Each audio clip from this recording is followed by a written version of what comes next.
Muy buenos días, aquí estamos como todos los jueves, ya en el mes de septiembre, ya con arreglos patrios en las calles de la ciudad, con conflictos viales por los cambios de circulación, con problemas en el barrio de Santiago. No sé si Víctor pasa por ahí, creo, cuando viene de su casa rumbo al consultorio.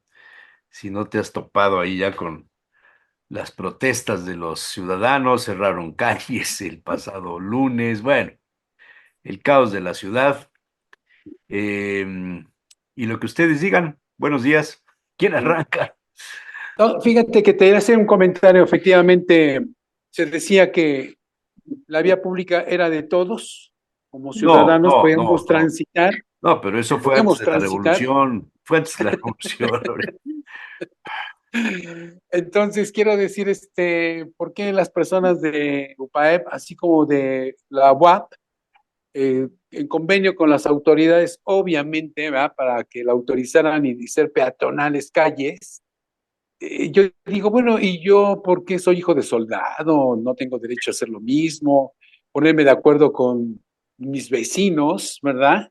Y hacer peatonal lo que vamos a hacer peatonal, ¿no? Bajo un convenio y que obviamente con la autorización. Entonces, no sé por qué suceden estas cosas, ¿no? Entonces, mientras son universidades que son potentes, tienen como esa gracia y esa autoridad para poder decidir, ahora se vuelve peatonal. Entonces, no sé, yo no lo veo correcto, ¿verdad? Que te apropies de lugares y de colonias solamente para ti. Entonces, es lo que yo quiero manifestar como ciudadano. O Tú sea, pones, tú quisieras, sí te sientes agredido.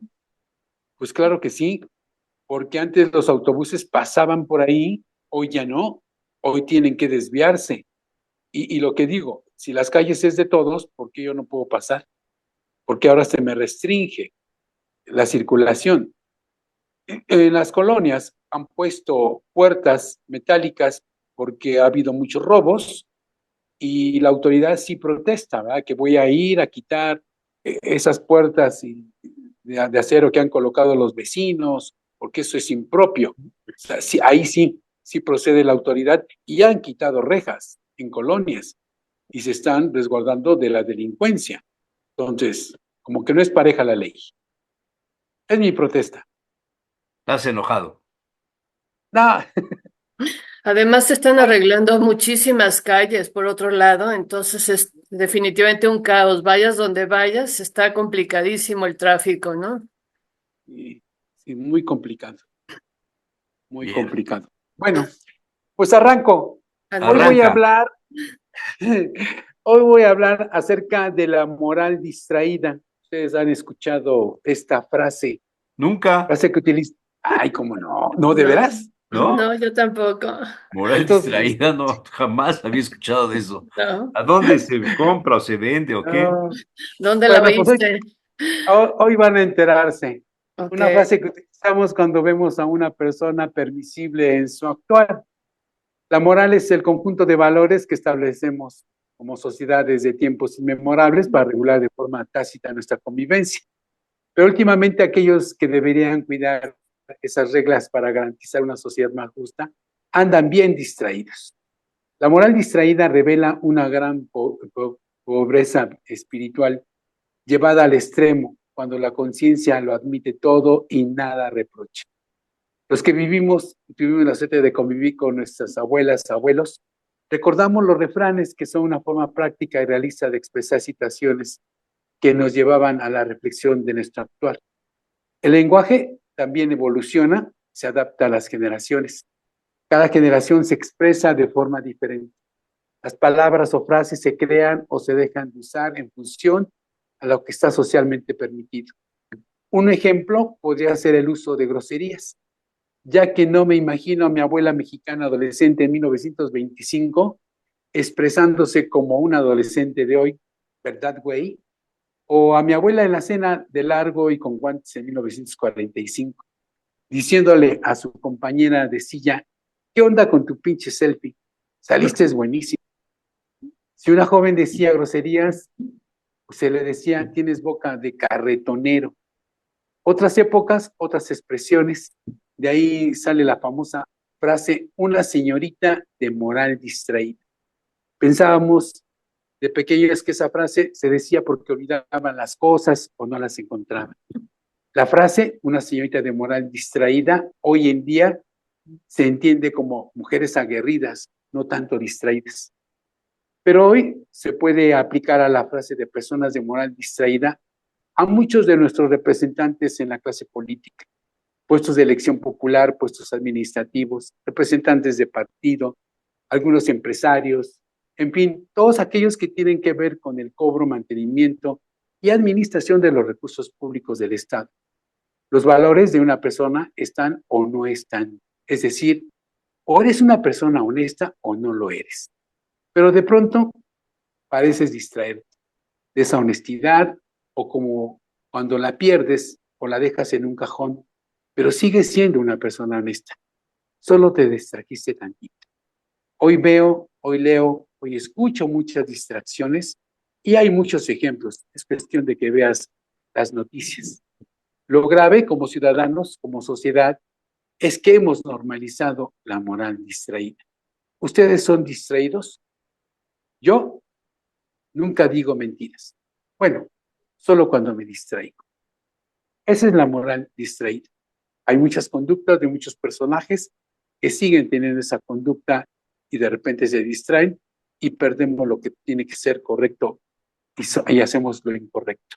Es una reflexión que les quería compartir. ¿De dónde la sacaste? La moral.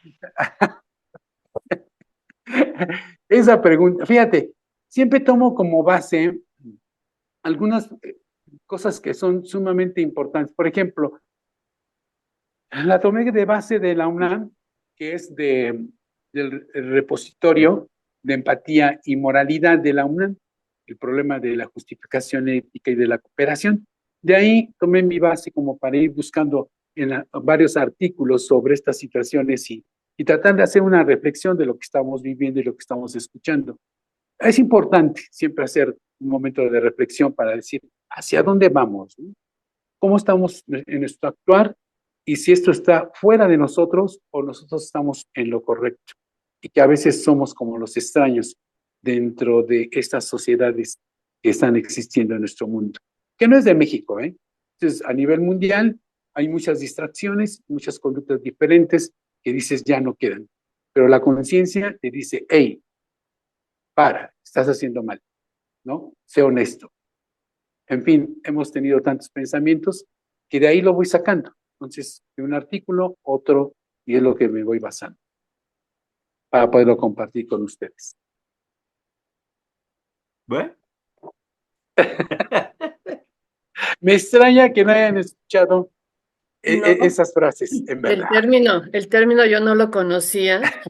Pero sí, sí es cierto que el lenguaje pues se ha modificado la forma de expresarse, sobre todo entre compañeros, cómo se refieren unos a otros. Es impresionante, ¿no? La cantidad de palabras que diríamos altisonantes que se emplean, ¿no? Desde la más común que acabas de decir. A mí me cuesta trabajo incluso decir las palabras, aunque sea para ejemplos, ¿no? Mi educación fue casi de que si decías una palabra así, hasta te pegaban en la boca, ¿no? Era algo que no se permitía definitivamente, no era de buenas familias, ¿no? Era la Sí, educación que a mí me tocó y pues definitivamente me cuesta mucho trabajo oír cómo se están expresando en el salón de clases, porque no faltan, incluso hasta cuando hacen un comentario que hacia el maestro, no en insulto hacia ti, sino te estás preguntando algo y en la respuesta que te dan los alumnos va implícito ya este tipo de palabras. Y luego, si acaso medio se dan cuenta, dicen, ay, perdón, pero la mayoría ni siquiera se percata de que no debería de decirlo, porque ya están tan acostumbrados, es un hábito, ya una forma de llevarse, y lo que menos escuchas es el nombre de la persona, sino el calificativo, ¿no? Todos se llaman iguales, no hay diferencia entre el nombre de uno y de otro, ¿no? sí, sí. Fíjate, con esta frase de una señorita de moral distraída, me quedé pensando y digo, ¿cuánta potencia tiene el patriarcado? Porque hay un señalamiento, ¿no? No se dice el señorito, siempre se usan este tipo de frases, pero un poco despectivas hacia la mujer. Y en el pasado, pues obviamente estaba muy arraigado toda esta situación y que hoy en día dices, oye, debe ser parejo, ¿no? Entonces, ¿por qué no solamente esa frase de una señorita de moral distraída? Pero tenía otra connotación, ¿eh? Pero en fin, pero hay que hacerlo más general para poder entender esta parte de la conducta humana. Y las sociedades van para allá. Todo se permite. Hoy todo se puede. Sí, sí es cierto, ¿no? Pero pues ya es muy común. Aunque a nosotros nos suene raro y extraño, no, eso ya no hay forma, yo creo que de quitarlo, ¿no? Sí, el problema es que estamos Sí, claro. normalizando algo que sabemos que no debemos de expresar o de conducirnos. Ahí que es tantito. La corrupción somos todos. ¿Te acuerdas de esa frase? La corrupción somos todos. Y sí, creo que ya la voy entendiendo, ¿no? Porque tanto te la repiten que dices, pues que es poquito, ¿no? Todos lo hacen. Sí, es cierto. Antes nos los decían que estaba de lejos, pero hoy es más común escuchar esas frases. Y el problema es que nos conducimos de esa manera. Entonces dices, bueno, antes decías, oye, no tienes como miedo a Dios. Esas frases siempre como que nos iban limitando, ¿no? De decir, hay un Dios, ¿no? Que te está viendo. Ujú. Y eso te limitaba un poquito. Entonces, no te atrevías a hacer las cosas. Hoy en día ya no tiene significado eso. O sea, ya dices, no, para los jóvenes eso no significa mucho. Bueno, en el 99%, aunque el 1% diga que sí. Entonces, van cambiando los tiempos. Pero hay una conciencia que yo creo que es la que no se puede relajar, independientemente de las frases y los tiempos que estamos viviendo. Entonces, yo creo que hay una conducta social en donde vamos a transitar y tenemos que respetar a los demás y podernos expresar. Don Jesús. Es que estoy pensando todas estas cosas que dices, tengo la impresión de que no vienen de ti, sino que alguien te está diciendo, habla de esto, porque entonces vas a provocar que la mesa. Me quedé pensando No, ahorita, esto de la moral distraída y del uso de las palabras, del lenguaje, de todos estos rollos, eh, te ponían un manazo, te daban una bofetada de chamaco cuando decías una mala palabra, así se decía, Sí, las malas palabras, las groserías, no sé de dónde viene la palabra grosería, por cierto, a ver si le buscas por ahí, o yo le busco por aquí, grosería, no sé de dónde viene, sí, pero era el grosería, término que se usaba efectivamente. descortesía, falta grande de atención y respeto, Mm, tosquedad, falta de finura y primor en el trabajo de manos, lenguaje soez, lenguaje crudo, lenguaje grosero, lenguaje procaz, lenguaje malsonante. Hacen alusión al conjunto de formas lingüísticas que la comunidad o parte de ella considera inapropiadas, obscenas, indecentes, deshonestas, injuriosas u ofensivas. Esto eran las groserías. No podías decir una grosería, una palabra altisonante, en corto, en familia. Entre tus cuates en el colegio, sí. Un profesor no decía una grosería delante de los alumnos, menos un claro. alumno le contestaba con una grosería a un superior, a un profesor. En el ejército era diferente. Los mandos sí podían ofender y decirle a los de abajo con groserías, los trataban de otra manera. Hay gente que en las cantinas perdió la vida porque mentó una madre y hubo alguien que no lo soportó y le soltó una cuchillada, le dio el machetazo, le vació la pistola. Este, pero cuando llegamos al uso de las redes sociales y a esto que se llama libertad, ¿no? Que estamos ejerciendo la libertad, muchos periodistas, muchos columnistas empezaron a cambiar el lenguaje, la gramática, digamos, tradicional que se consideró en ese momento ya obsoleta perteneciente a una cultura decimonónica, donde los menores le hablaban de usted a los mayores, la nuera le decía a la suegra su nombre por usted y al suegro lo mismo, y los Ujú. suegros también se referían, los hijos le hablaban de usted a los padres. Todo esto, ¿no? Que se consideró en una época la cultura decimonónica. Cuando superamos esto con las redes sociales, las nuevas relaciones de los colegios, los alumnos, los maestros, hoy día un maestro puede ser pendejeado por sus alumnos, los alumnos le pueden hablar de tú desde un principio, sobre todo en los colegios particulares, en los privados, donde como el papá paga una colegiatura cuantiosísima, el alumno le dices que tú eres mi empleado, Ujú. tú estás acá para enseñarme, yo te puedo decir lo que yo quiera, que yo pago, yo te pago a ti. Se ha perdido todo ese rollo. Y para demostrar que hay libertad en los programas de radio, por lo menos en los que se hacen por internet, se dicen estas palabras altisonantes como para demostrar que yo sí tengo libertad, que no me amarra ningún precepto de gramática ni de mucho menos. En el pasado, cuento, en el pasado, en las estaciones de radio estaba estrictamente prohibido decir una palabra altisonante, al aire, por supuesto. Quizá fuera del aire se decían muchas cosas. Y había un delegado sindical del STIRT que supervisaba, vigilaba las emisiones que eran en vivo, y si había alguna violación se levantaba un parte y entonces se hacía una sanción a la persona que hubiera dicho alguna palabra que no fuera conveniente. Con la llegada de las grabadoras, de estas de rollo abierto, o sea, tú, Víctor, te debes acordar, Ujú. se ponían las grabadoras en baja velocidad y se grababan todas las transmisiones, desde que la estación arrancaba hasta la que la estación finalizaba, sobre todo de los programas que eran hablados. Los que ya vendían en cintas, esos no, pero los que eran hablados se grababan y se tenía que guardar el carrete para alguna inspección o supervisión de parte de la Secretaría de Gobernación, no de Comunicaciones y Transportes, de la Secretaría de Gobernación y el STIRT en relación con esto, con el sindicato, para demostrar que no se había dicho lo que alguien pudo haber acusado, el locutor, el periodista, lo que sea, dijo esto.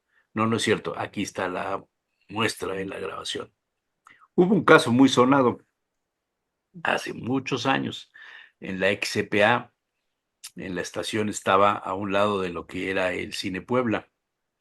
Y en esa cabina trabajaba José Luis Ibarra Mazari, que era muy buen locutor, era una gente que tenía una dicción, si no perfecta, acercándose a lo perfecto, tenía un tono de voz envidiable y una dicción maravillosa y una persona culta.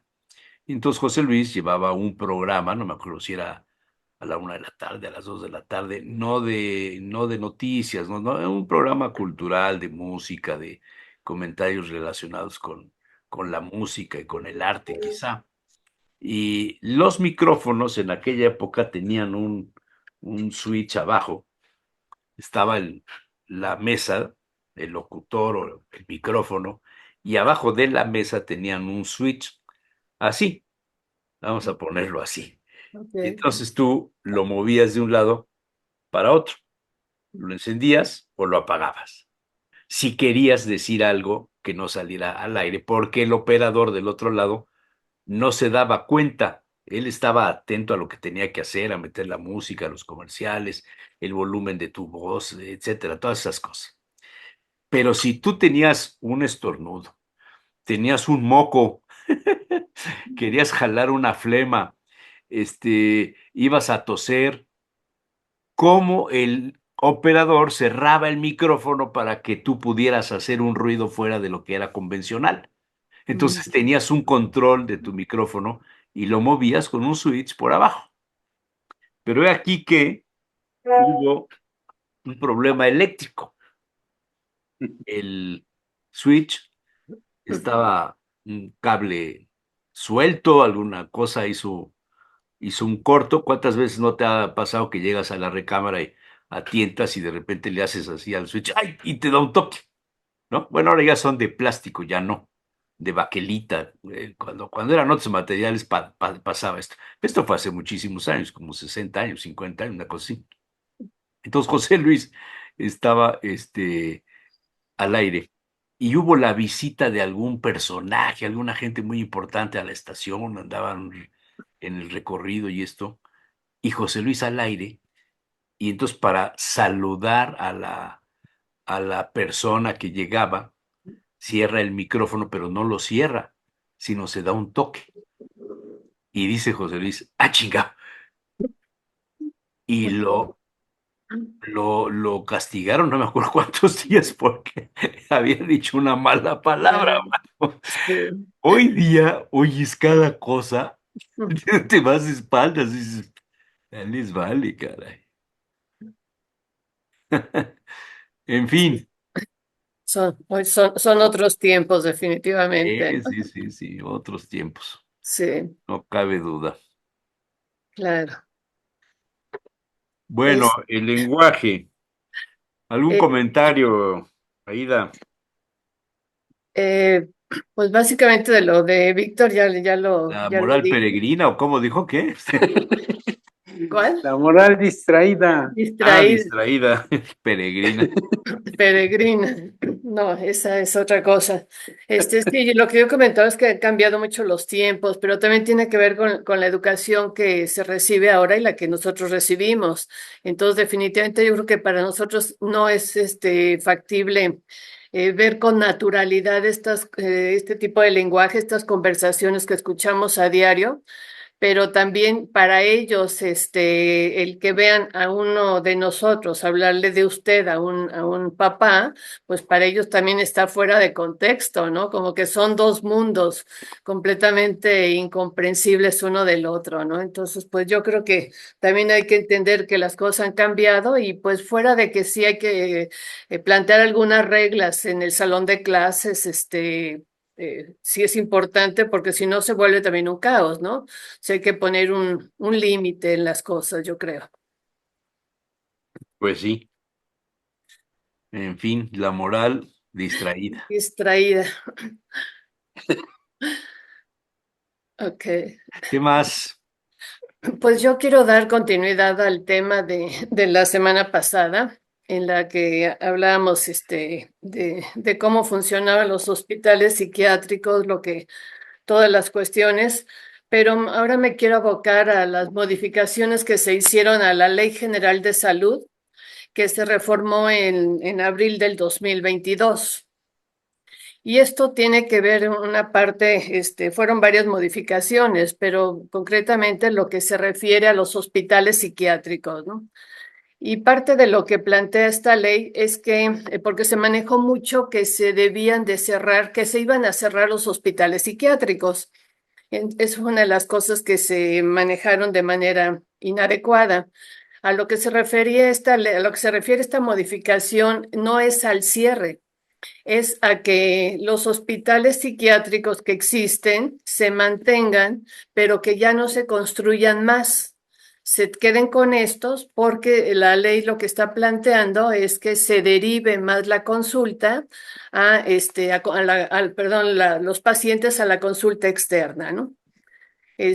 Pero por ahí se manejó de manera equivocada. ¿Qué era lo que pasaba anteriormente? Lo que se vio y por eso se planteó la modificación es que los hospitales psiquiátricos manejaban una cuestión totalmente violatoria a los derechos humanos. Dice en la que se permitía que las personas que se internaban no iban de manera voluntaria, eran llevados a la fuerza. Muchos de ellos, si ustedes recordarán, eran llevados con camisa de fuerza para Claro, que no pusieran resistencia y se les llevaba sin su consentimiento, ¿no? Ellos no podían decidir si querían quedarse o no se querían quedar, era obligado para el planteamiento, ¿no? Ahora lo que plantea la modificación de esta nueva ley es que dice todos los prestadores de servicios de salud públicos o privados están obligados a comunicar a la persona de manera accesible, oportuna y en lenguaje comprensible la información veraz y completa, incluyendo los objetivos, los posibles beneficios y riesgos esperados del tratamiento, ¿no? ¿Qué tipo de alternativas puede haber? Dice, para asegurar que los servicios se proporcionen sobre la base del consentimiento libre e informado. Dice, una vez garantizada la comprensión de la información a través de los medios y apoyos necesarios, la persona usuaria de estos servicios tiene que aceptarlos o rechazarlos de acuerdo al artículo 51 bis de la Ley General de Salud. Es decir, esta persona tiene que firmar de aceptación de quedarse en el hospital psiquiátrico y llevar a cabo el tratamiento que se le ha indicado, con toda la explicación que ya se le dio acerca de qué va a pasar, en qué va a consistir el tratamiento, cuáles son incluso las reacciones secundarias que puede haber, porque muchos medicamentos también traen como consecuencia una serie de alteraciones. Entonces es importante que se le plantee todo esto al paciente, ¿no? Esto es muy importante porque se trata, además, por un lado, de que no seas obligado a algo que no quieres. Entiendo que hay pacientes que están muy afectados y que difícilmente, ya lo comentábamos la semana pasada, difícilmente pueden entender o aceptar o darse cuenta de su problemática.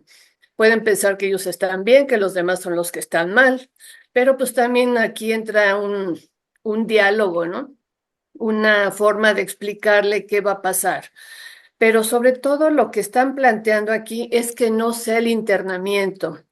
Y esto parte también de todo lo que se ha visto, digo, después de todo esto que vimos en el confinamiento, cuando la pandemia, de la afectación que tiene el aislamiento. Todos lo vivimos, cuánto tiempo estuvimos aislados y las repercusiones emocionales que esto tuvo, pues todavía no se vislumbran en cuanto a todo lo que pueda haber resultado. Esto están en estudios los sociólogos, antropólogos sociales, psicólogos sociales, de todo lo que se está esperando que pueda venir, ¿no? Entonces, dado todas estas condiciones, lo que se plantea es que estos hospitales psiquiátricos atiendan de la mayor cantidad posible a la consulta externa y que únicamente se internen y por tiempo corto, para que la persona pueda estar conviviendo, por supuesto, cuidando el medicamento, lo que se les va a dar, de acuerdo a la familia, y que la familia también se responsabilice de que, bueno, no fue casual que el enfermo apareció ahí en esa familia, sino que todo esto contribuya, pero es una forma, en un tratamiento también integral, que es lo que están planteando, ¿no? Y bueno, no es fácil porque también hay que entrenar, hay que capacitar al personal de salud para que tenga esta visión diferente, esta forma de pensar diferente de cómo se debe tratar a un enfermo mental, porque además había mucha violación a los derechos humanos, había torturas, había malos tratos, y todo esto se ha descubierto que pasaba, ¿no? De hecho, no sé si ustedes recuerdan la Castañeda, que esto se fundó en la época de Porfirio Díaz. Fue un hospital psiquiátrico de los más famosos, un lugar grandísimo, eran hectáreas las que había ahí, y Sí, ahora sí, sí, sí, se convirtió en un museo. Pero ahí sí. está toda la historia también en el museo de toda la tortura que había. ¿Cuántos enemigos políticos los internaban ahí? Se los llevaban a la fuerza, una forma de desaparecer a la gente. Era llevarla a estos hospitales, recordarán, ¿no? Entonces se prestaba a muchas cosas, por eso me parece muy importante estas modificaciones que se hicieron y sobre todo con relación a lo que hablábamos la semana pasada, de cómo la gente llegaba y estaba ahí toda su vida, está años, 40 años, 50, no sé, ahí morían también, ¿no? Y no se curaban. Ni se veía tampoco una mejoría, nada más los tenía a veces dormidos, dopados, como se dice, ¿no? Y no sabía ni quién eran. No, terrible lo que estaba sucediendo en los hospitales, ¿no? Entonces yo creo Oye, que, pero esto en el caso de personas que estaban enfermas, pero también no hay que pasar por alto a todas aquellas curanderas, aquellos químicos, ingenieros químicos o químicos que te facilitaban el acceso a determinadas sustancias para atolondrar a la gente, claro. para hacerla loca. ¿Para cuántos casos no hubo de que a la mamá, al papá o a la abuela, al abuelo, lo iban envenenando, lo iban haciendo que perdiera sus facultades por el tema del dinero, de la herencia? Ujú, Bueno, hay claro. novelas, hay telenovelas, hay series de televisión que se Claro. basan en este asunto de controlar la voluntad del otro a través de medicamentos y hacerlos Sí. sentir que son locos. Sí, sí, sí, definitivamente, y a veces ni siquiera es con medicamentos, sino con actitudes en que estás, enloqueces a una persona, le haces creer que está mal, que está fuera de contexto, con actitudes, muy manipuladoras también se da, ¿no? Eso se ha visto en varias parejas, que intentas fastidiar mucho la situación del otro. En fin, esto se da también en los hogares, claro, pero bueno, por algún lugar hay que empezar también, ¿no? ¡Ey, qué fuerte!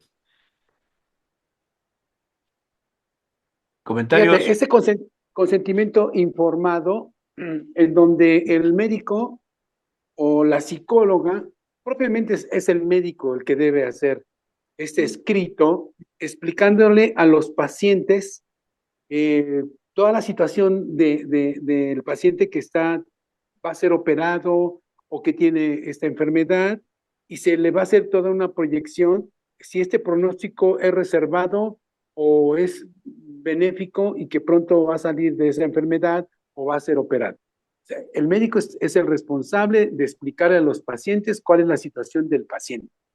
En esta situación de la psiquiatría, tiene que explicar y firmar tanto el médico como el paciente responsable, el familiar responsable de ese paciente que va a recibir, o yo me puedo negar, porque no solamente es aceptarlo.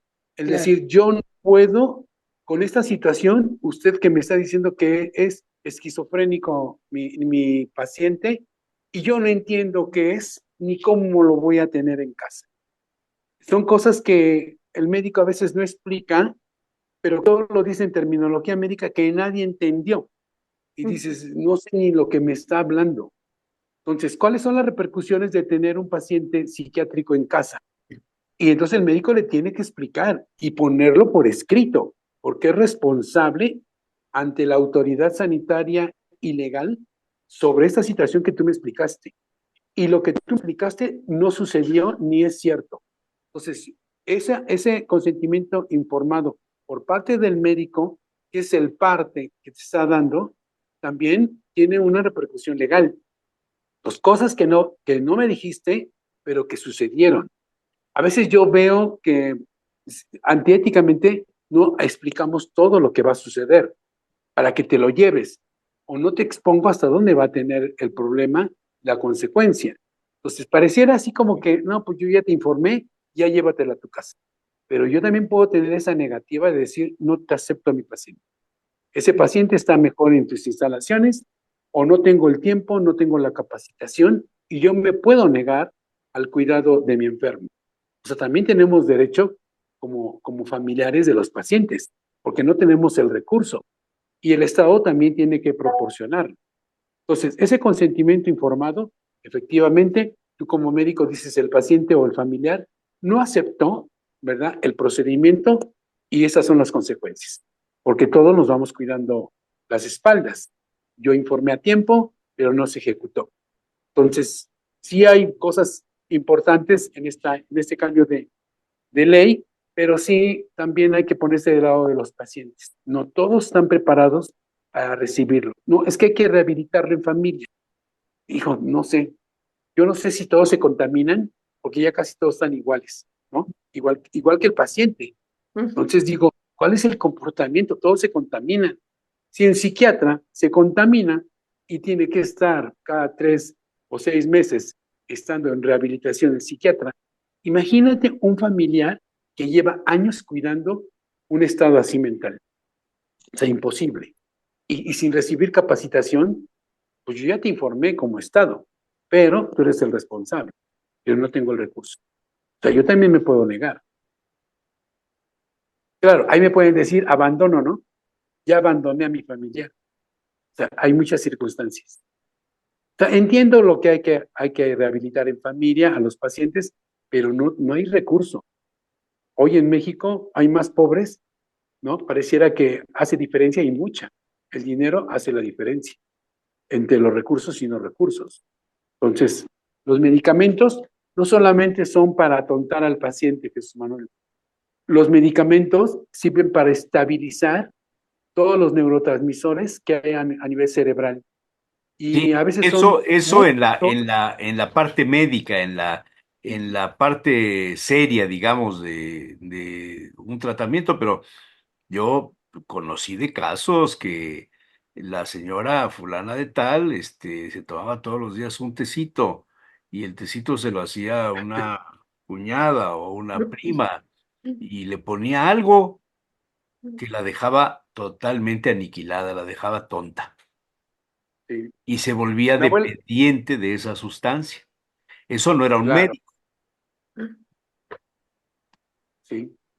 Sí, no, también escuchaba yo que había toloache también, Sí, atontadores Bueno, para que se habla del, no claro. sé si el toloache existe o no existe, si tiene las propiedades que dicen que tiene, no sé, ¿tú sí sabes de eso? No, nada más lo ¿Qué menciono es porque lo el escuché. toloache, Víctor? Porque también yo he oído, pero no sé qué, Pues qué es en sí. no, yo también lo he escuchado y nada más lo menciono como palabra. No sé cuáles son sus compuestos, pero se decía que hacías la voluntad de quien te lo daba, ¿no? Sí, ajá. Entonces era una sustancia que estaba generando una dependencia. Y entonces decían, es que parece que le dieron toloache. Es Sí, cierto, hace lo que ella quiere o él quiere, en las frases comunes y corrientes de la sociedad. Es Pero sí, o sea, viene del floripondio, ¿no? no sé, Sí, parece que por ahí viene el sí. tema del el Dice que toloache. es una planta para generar amor, el toloache. Sí, sí, sí, sí. Sí, para que te enamores de alguien te da el toloache, ¿no? Eso, A hijo, ver, sí, sí. aquí en un boletín de la UNAM de 2012, este, dice, es común escuchar que a alguien le dieron toloache si se comporta de manera confusa y sus movimientos son lentos. Se cree que un té logra que una persona se enamore irremediablemente de otra, pero lo único que provoca son daños neurológicos pasajeros o permanentes. Tiene una historia ritual, propiedades medicinales y es ornamental.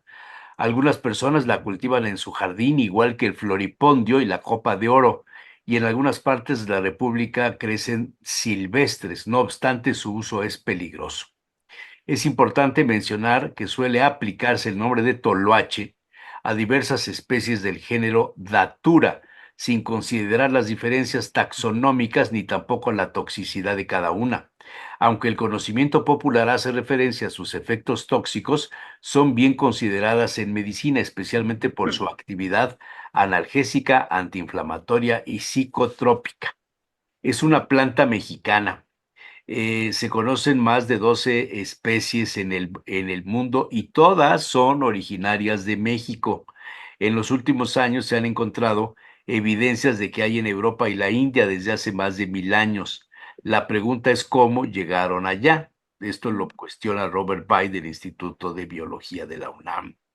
Algunos investigadores consideran que pudo haber estado fuera del país antes de la llegada de Colón, quizá mediante un intercambio cultural transpacífico, y que ésta habría sido una de las primeras plantas mexicanas en ser distribuidas por el mundo.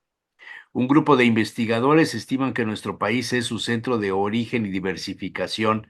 A partir de estudios biológicos, sabemos que son un género de especies netamente mexicano y buscamos cómo probar esta hipótesis.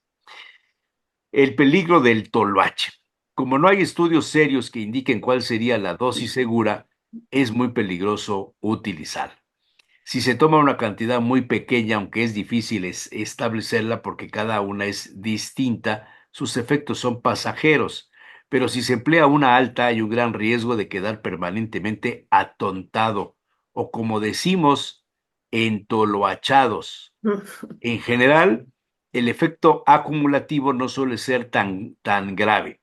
Conozco el caso de una señora a quien la muchacha que le ayudaba en las tareas de la casa le dio toloache en su atole durante unos meses.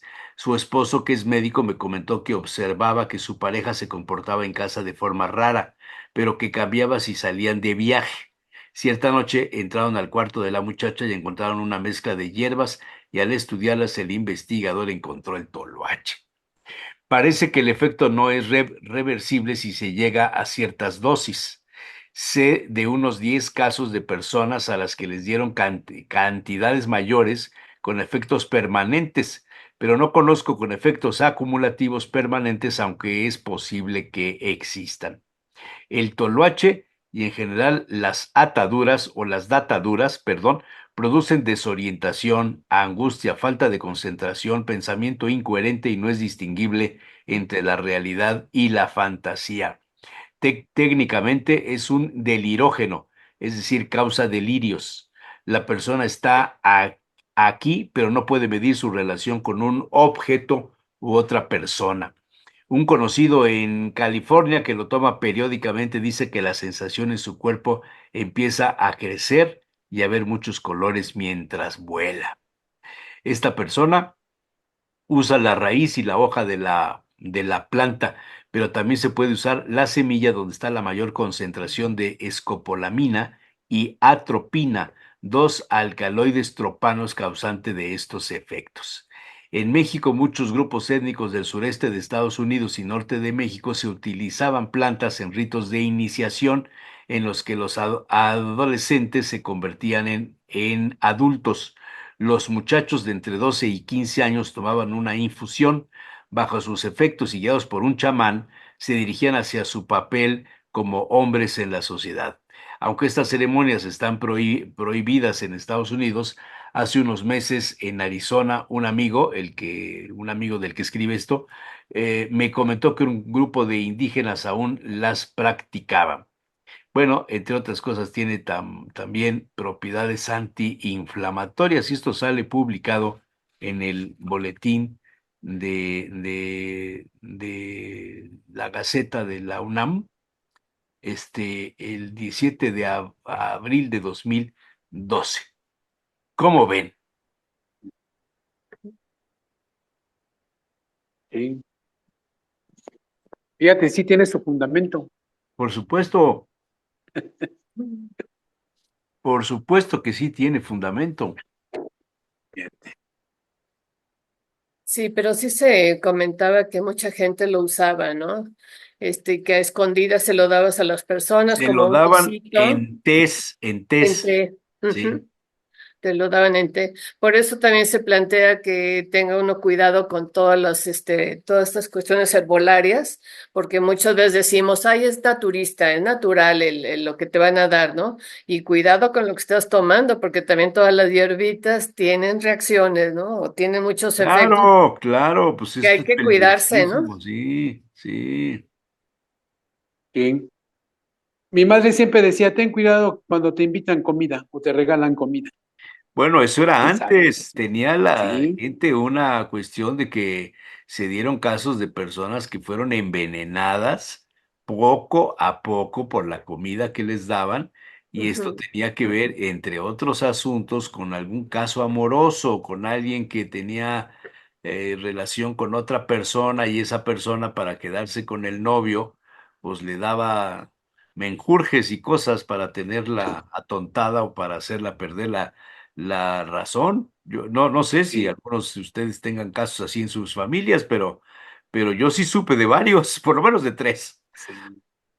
Sí, y esa costumbre de compartir lo que cocinabas. Cuando era niño, mamá siempre hacía la comida en el momento, ¿no? Era como la comida fresca, ¿no? de 2, 3 días, eso no existía, sino todo era cocido y cocinado en el momento y lo compartías con alguna vecina que querías o algún familiar. Hoy en día, pues yo no he visto a mi vecina que llegue a mi casa a compartir lo que está cocinando, ¿no? ¿O será porque no está? No sé, pero yo creo que todos hemos tenido alguna vez esa sensación de que cuando te regalan algo de comida, te entra la desconfianza. Ujú. Sí, sí, sí, sí, sí. Sí, depende de quién te lo dé, tiene que ser Y alguien yo muy no lo como. cercano, de mucha confianza para que te lo comas, ¿no? Sí, sí, sí, sí. Ay, Dios mío, hasta de brujería vamos a hablar hoy. Pues acá Víctor fue el culpable que empezó con lo del toloache. Sí.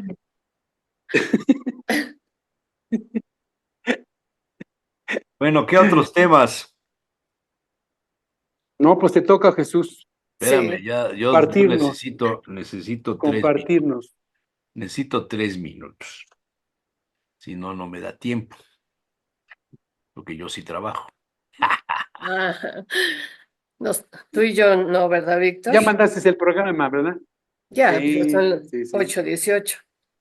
No, ese ya desde hace rato, ¿no? Estoy aquí viendo un asunto que se atoró, pero que ya está jalando. 3 minutos, digan algo mientras. Mira, fíjate, me preocupa el estado de salud de mi amigo Olinto. ¿Por A qué? cada rato se pone indispuesto. Ah, Algo le no, pero hoy no sucede, está indispuesto, hoy dice ¿no? que por otra, no, no, no, en No, el, decía que algo imprevisto, sí, sí. sí, sí, que algo imprevisto. Sí. Digan algo. A ver. Ayer, Algo interesante. ajá, ok. No, pues, si no es interesante, no.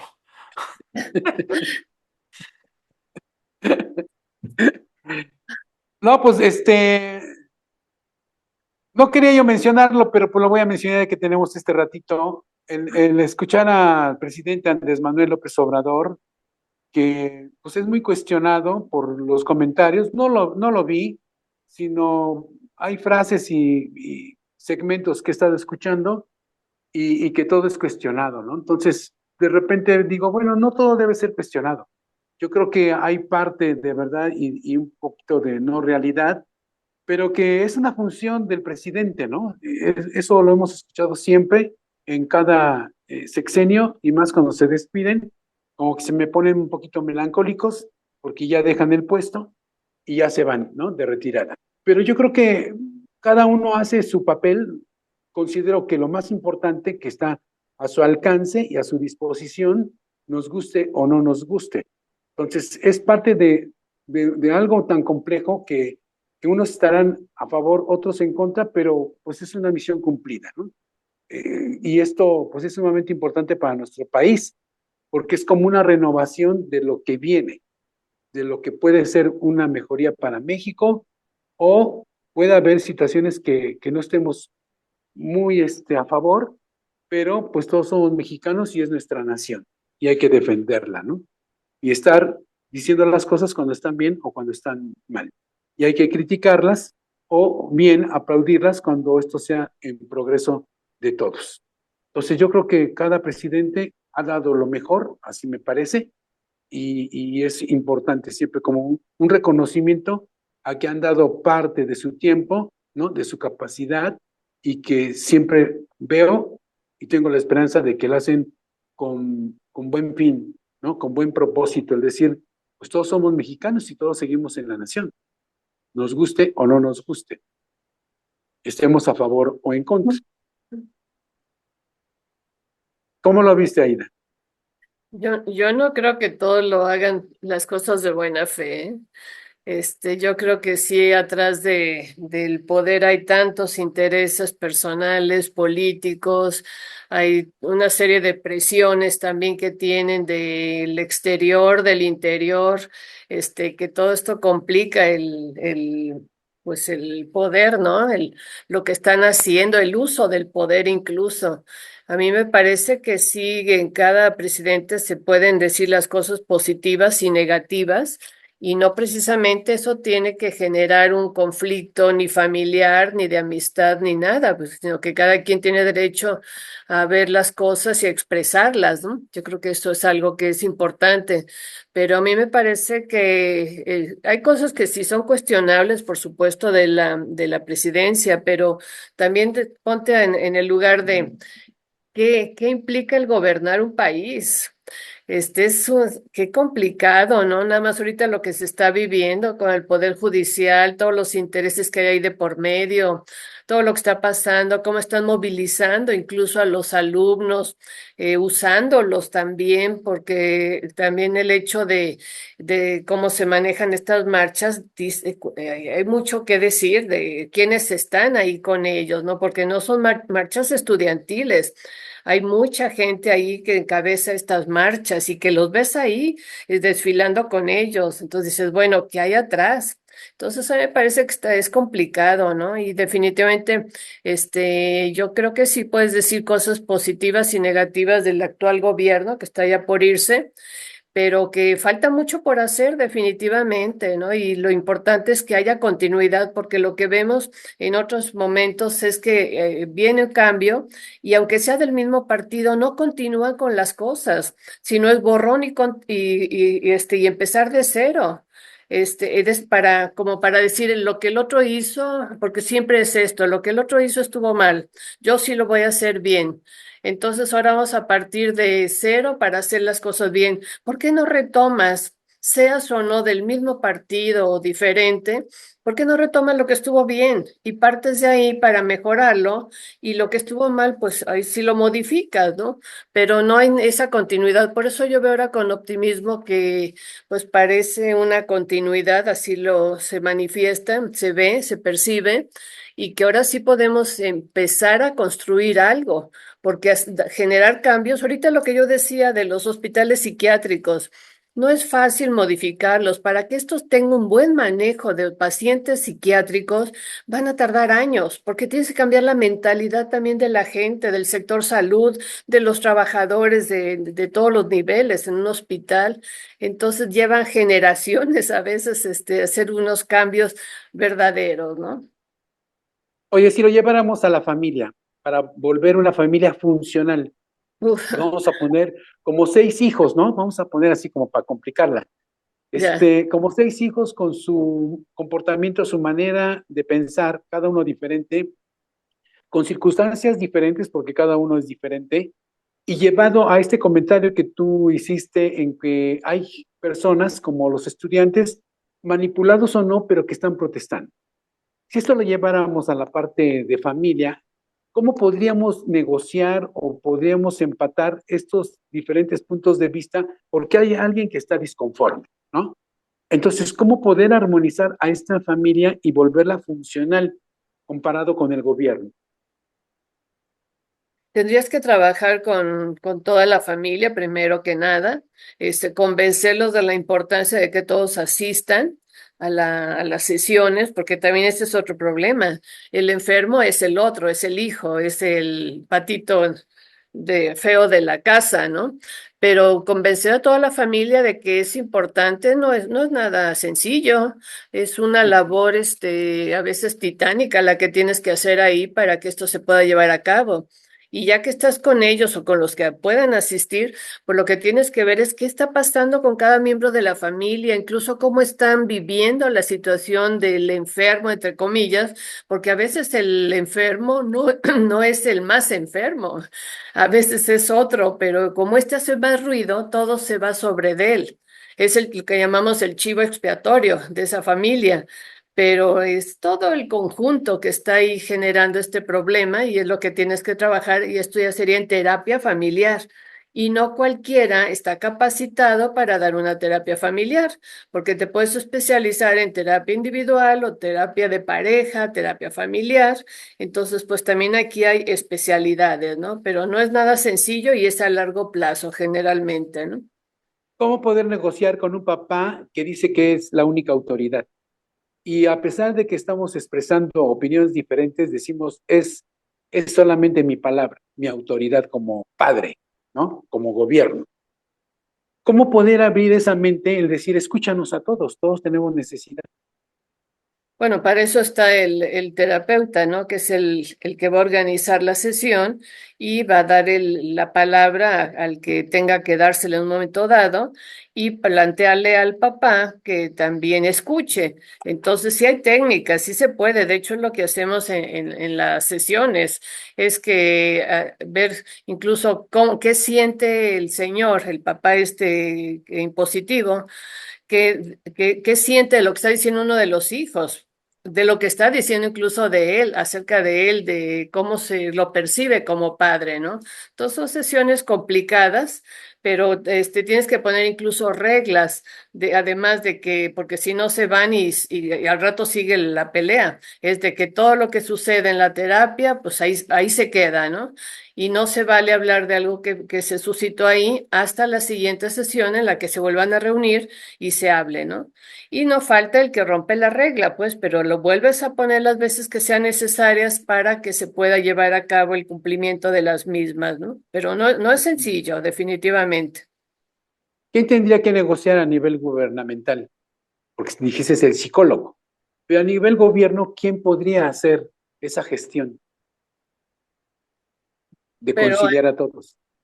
pero para conciliar. De mediador. Pues de preferencia un externo que esté capacitado en mediación. Y de hecho hay mediadores que vienen, incluso van a otros países para que no haya intereses de por medio, que se llaman transnacionales, y gente especializada, sí la hay. Y se reconocen como los que tienen la posibilidad de trabajar con dos países, incluso en guerra, con situaciones que hay esto, es una especialidad que son los mecanismos alternativos de solución de controversias, que ahora se les ha dado mucha importancia y se les ha incluido incluso en el artículo 17 de la Constitución.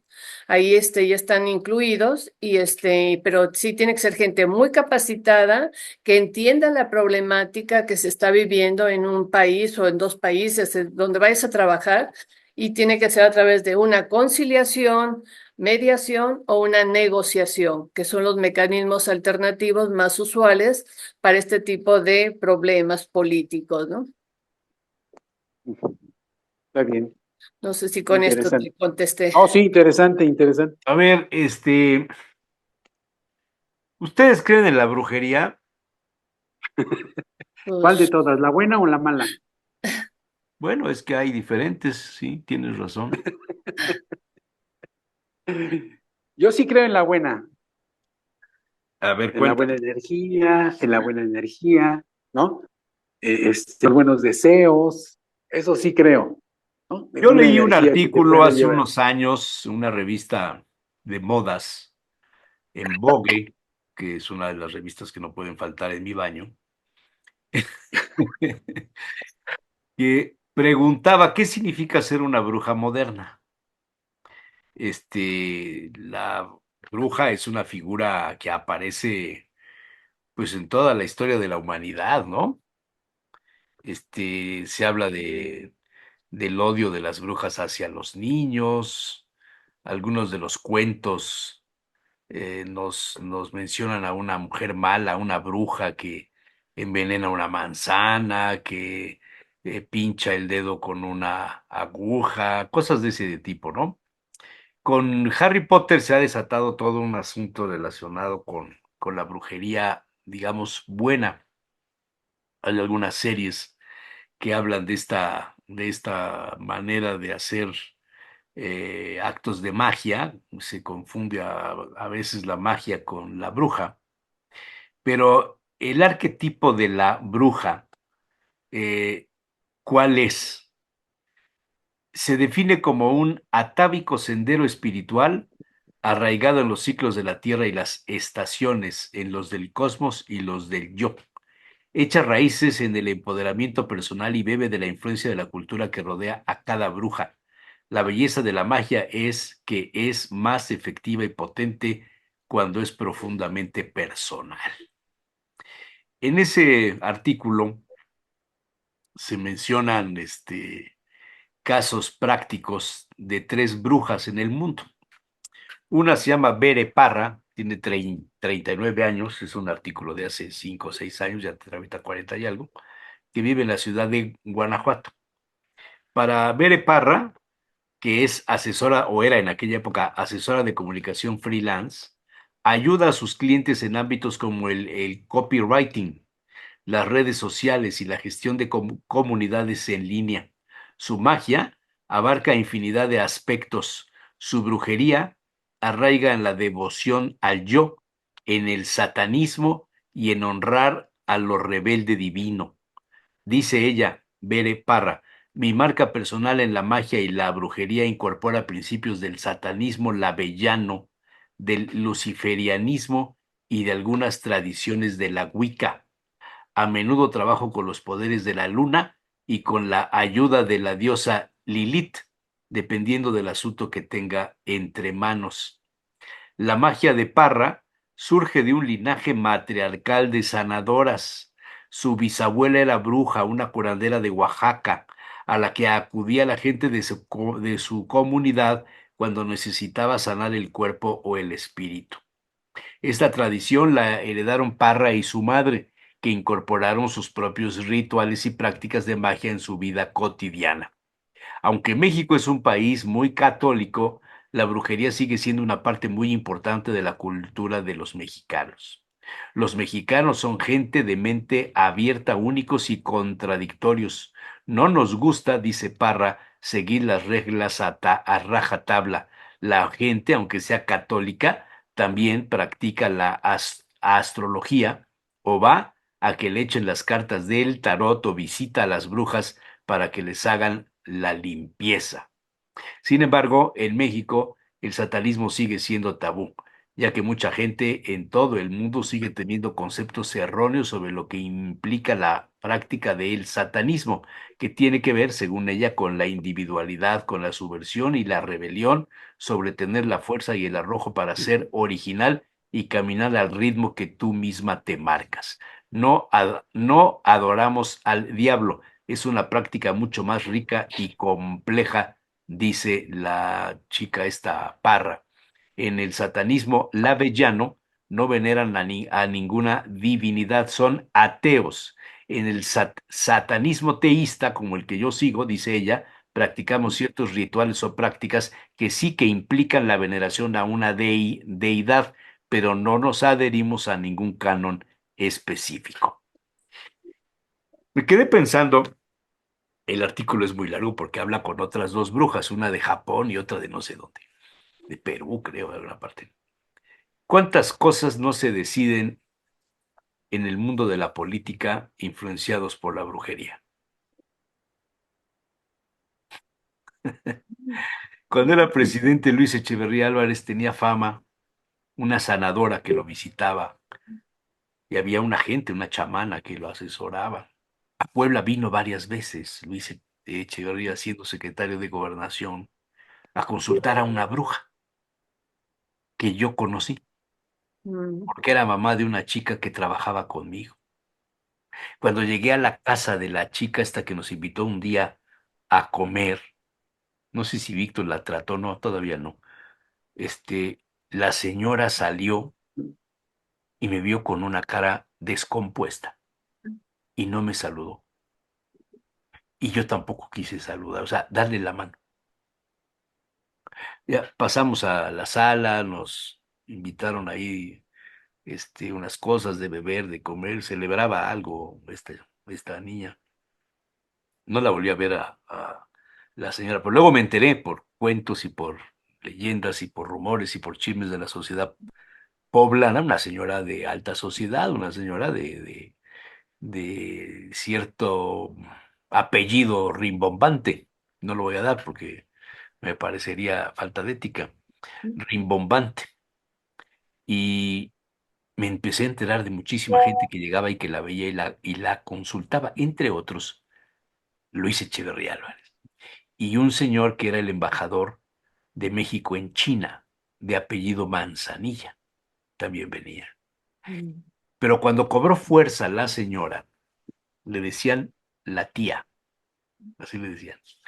Cuando toma fuerza es porque en una reunión de varias amigas se aparece la tía y la invitan a que se quede con ellas. Y ella dice no. Y entonces alguna de ellas que sabía de las virtudes o los, ¿cómo llamarlo? De los atributos, ¿no? No sé cómo decirle, de la capacidad de entender, de descubrir, de hacer cosas. Le dijo, quédate, tía, para que nos hagas queremos que nos leas la mano, que nos leas no sé qué. Y dijo, no, no, no, no, no, no, yo esas cosas, no, menos con ustedes que las conozco, no. No, ándale, le insistieron. Dijo, bueno, vamos a hacer algo. Traigan una canastita con una servilleta y cada una va a depositar o un anillo o una prenda íntima de un arete, algo, sin que yo vea quién es quién. ¿Está bien? Salió la señora, cada una se quitó, casi todas fueron anillos, según me contó una de las señoras que estuvo ahí. Se quitan, se los meten en la cesta, regresa la tía y empieza ella, sin verlas, toca una, la saca y dice cosas y la pone a un lado. Nunca supo, según me contaron, ella de quién era cada una de las prendas. Saca otra y así. Una de ellas dice, esta le queda poco tiempo de vida. ¿Y qué creen que pasó? ¿Qué? Que al Pues mes, yo mes y creo que hay, medio, se murió la señora, a la que le había sacado un anillo y dijo, a esta le queda poco tiempo de vida. Y desde ese momento, la señora, la tía, cobró una fuerza que la empezaban a buscar y a buscar y a buscar. ¿Por qué les cuento todo esto? En Amazon hay un libro, y luego voy al comentario político, porque tiene una Ok. salida política todo esto, si no, no sería yo. ¿Cómo ser una bruja moderna? Pasta blanda. Salió publicado en noviembre del 2020. Nos estamos despertando y con nuestros ojos mirando la luna, recordamos la verdad eterna. Eres una bruja, estás hecha de magia, es hora de recordar. Gabriela Herstick. ¿Cómo ser una bruja moderna? Es un libro repleto de hechizos y rituales para cuidarte. Aprenderás a aprovechar la energía psíquica, a mantenerte lejos de la energía tóxica, a entrar de nuevo en el mundo natural y a tomar el control y a reconectarte contigo misma, porque al fin y al cabo las mujeres empoderadas dirigen el mundo y probablemente sean brujas. Dice eso el libro, ¿eh? Yo no estoy hablando de nadie en particular. Ok. Pero hoy en la mañana me despierto con una noticia. Se las voy a poner. Maduro decreta el adelanto de la Navidad para el 1 de octubre. ¿Se acuerdan cuando le dijo que el pajarito le habló y le dijo que Chávez, sí se ujú, acuerdan del pajarito? Todos sí, sus discursos están rodeados de una serie de conceptos así. Cambia Nicolás Maduro el calendario de las festividades horas después de la emisión de una orden de captura contra Edmundo González y en medio de una profunda crisis política. Por cierto, le incautaron un avión ayer, su avión personal en Estados Unidos, se lo quitaron. ¿Qué pasa? ¿Cómo es posible que un presidente de una nación, un hombre que, pues no sé si es talentoso o no, pero, o sea, decreto que la Navidad ahora es el 1 de octubre? ¿Y qué plantea? ¿Por qué lo dice o qué? Voy a leértelo porque Ok. dice en su comunicado, dice, es septiembre y ya huele a Navidad, huele a Navidad. Y por eso este año, en homenaje a ustedes, en agradecimiento a ustedes, voy a decretar el adelanto de la Navidad para el 1 de octubre. O sea, Arranca la Navidad el 1 de octubre para todos y todas. Llegó la Navidad con paz, felicidad y seguridad.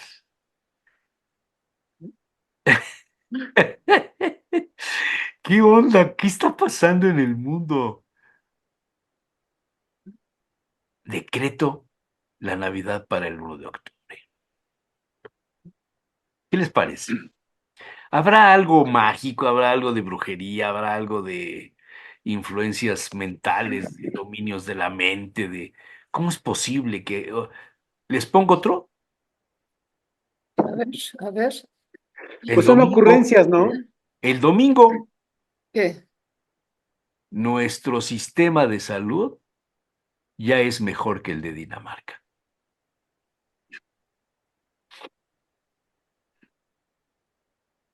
Sí. Bueno, Pues con el yo creo que son, comentario, No, no, es la frase. Yo no he ido al IMSS, no he ido a algún hospital, no tengo ni idea si es cierto o no es cierto. Conozco Dinamarca. Eso sí. Digo, por favor. pues siguen siendo ocurrencias, ¿no? no, pero de lo que No, no, estabas hablando de la brujería y eso me hizo recordar, ¿se acuerdan hace varios años que salió el libro de José Gil Olmos? Sí, claro. Sobre los que era la brujería, los brujos del poder. Él ahí relata. Y la novelita El Retorno de los Brujos. Ah, sí, bueno, ¿Te ese es muy acuerdas? Que esa fue claro. famosísima. Uy, esa ya es casi prehistoria. Casi prehistoria. Sí, sí, claro. Pero José Gil Olmos precisamente habla de cómo hay grandes personajes en la política que estaban relacionados con la brujería, con los espíritus de X, con chamanes, con hechiceros, espiritistas, incluso otros, con el ámbito de hasta de los masones también, ¿no? Pero pues eso es más historia, ¿no? Pero él habla también de curanderos, entonces, como varios de ellos, incluso menciona algunos que estaban ya en este contexto, muy ligados, y da hay algunos, algunos ejemplos de cómo, por qué lo dice, ¿no? Entonces, me acuerdo que entre ellos, hace tiempo que leí el libro, hablaba del Bester Gordillo, hablaba de Madero, hablaba de Calles, algunos priistas también, hablaba de Marta Sagún, entonces, pues yo creo que es algo que también tiene que ver. Y luego, no sé si recuerdan ay, que el chupacabras. ¿Se acuerdan toda esa historia del chupacabras también que se estuvo manejando y lo decían tan en serio que decías, bueno, ¿cómo es posible que planteen todas estas cuestiones, ¿no? Entonces, como que sí hay mucha, sí, de repente, locura en algunos políticos, ¿no? sí, era un distractor el chupacabras, o sea, por todo lo que estaba pasando en el Sí, país. claro, pero Tú ¿cómo te simplemente pones a haces una decir esas noticia, cosas, no? Ay, sí, no. son ocurrencias para Sí, distraer al pueblo. El problema es que el pueblo lo cree, O sea, ¿no? El rumor lo cree. los gobiernos tienen moral distraída.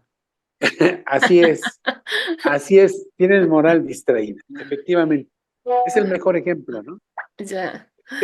Retomando un poquito de los chamanes y lo que existe alrededor de nuestro pueblo y de otros pueblos también, porque no solamente de México, es sobre la creencia de que otros pueden tener contacto con los espíritus.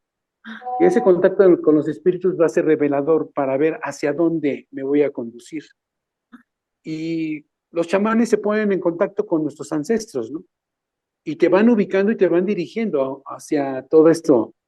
Y tú vas leyendo y vas creyendo en lo que te van diciendo los chamanes.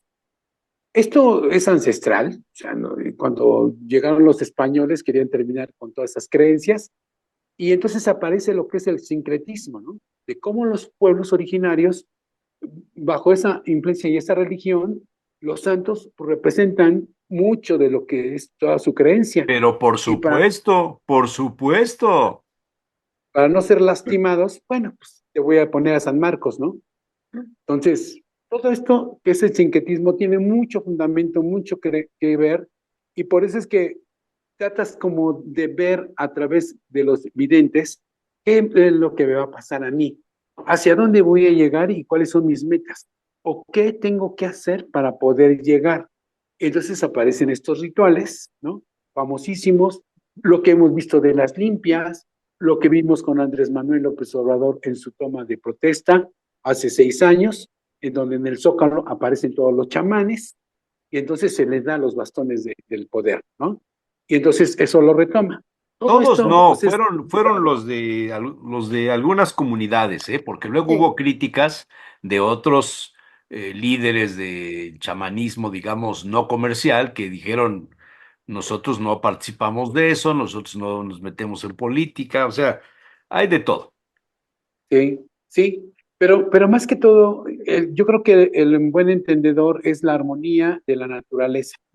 Y ellos toman como la madre naturaleza como es su madre, Ah, y no bueno, tienen que alterarla. bajo esa óptica, yo te diría que los pueblos originarios, sobre todo mesoamericanos, tenían un gran respeto por la tierra, la Ah, sí, madre tierra. claro. Y eso es algo Sí, que hemos perdido con el capitalismo, con el Ujú. liberalismo económico, con todas las cosas que se te ocurran. Hemos perdido el respeto a la tierra. Y ahí hay un sí, problema muy, muy serio, porque lo que estamos haciendo es un suicidio ecológico. La humanidad nunca ha estado más en riesgo que ahora, según el reloj del apocalipsis, ¿no? Que el minutero para el para las 12 creo que ha estado lo más cerca. Esto puede durar siglos o puede durar 10 minutos. Por tanta contaminación. Hoy en la mañana leía en una columna que mandó Raúl Torres de sus colaboraciones que nosotros publicamos en nuestro portal, este, el crecimiento de la contaminación, les voy a poner porque se me hace interesantísimo, ¿eh? Algo que no le damos mucha importancia, pero los semáforos semanales más recientes de REMA, Estación Puebla. REMA es la Red Mexicana de Aerobiología de la UNAM. Yo le tengo respeto a lo que publica la UNAM, me parece que hay ciencia, ¿no? Y vean cómo están los foquitos rojos ya en algunas partes, amarillos en otros. O sea, la contaminación del aire con polen ya está siendo un problema para los poblanos.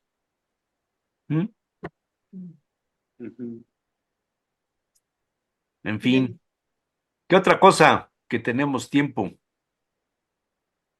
Oye, no, entonces lo que estás mencionando, entonces hay que revisar el parque vehicular y principalmente el transporte público, Pues que eso sí, siguen pues sí, emitiendo Ujú. gases y que obviamente dices, oye, hay que regularlo, pero claro. que nadie se atreve, ¿no? Tú dices, bueno, pues voy Bueno, a pues cobrar el ahí parquímetro, está ¿no? Silvia Tanús ahora que Ojalá, la nombraron, bueno, Alejandro Armenta la designó como la secretaria de movilidad y al subsecretario será Juan Manuel Vega Rayet.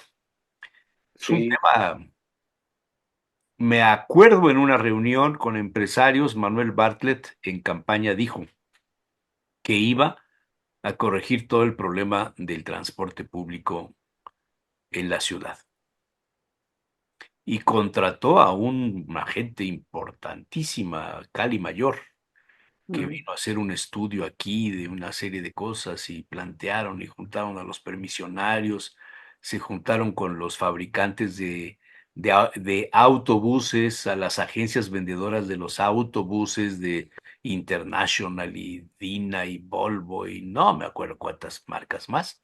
Se fueron a Curitiba, a Brasil, donde estaba el ejemplo del sistema de transporte más eficiente y menos contaminante en ciudades de la dimensión de Puebla.